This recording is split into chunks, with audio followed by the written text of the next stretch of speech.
Training. So what is training?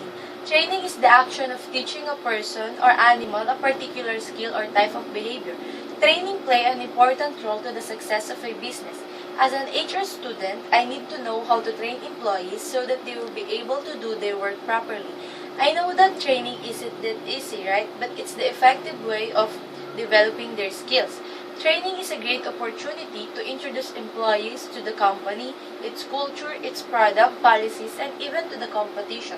There are two examples of training. First one is onboarding.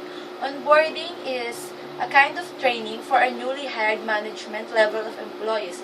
The next one is apprenticeship. Apprenticeship is when you introduce employees to how to perform a job functions. It is called apprenticeship. There are instances that I don't think I can manage people because people have different attitude, right? So I don't think I can manage them well. But in my course, I should know how to socialize with people so when it comes to training, I can manage them well.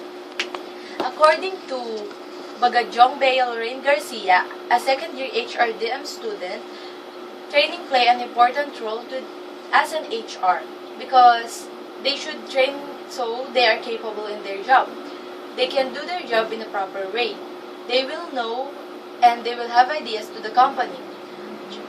There are comparisons about training and development. Training is any learning activity targeting towards the acquisition of a specific knowledge or skills for carrying out a job or task, while development is a continuous, general, and dynamic expansion of skill and knowledge, and it is aimed at long-term career growth and rather than immediate performance. So, training is very important to an employee. Having experience is not enough, of course. They have also trained so that they will be able to do their work and they will be able to develop their skills and abilities.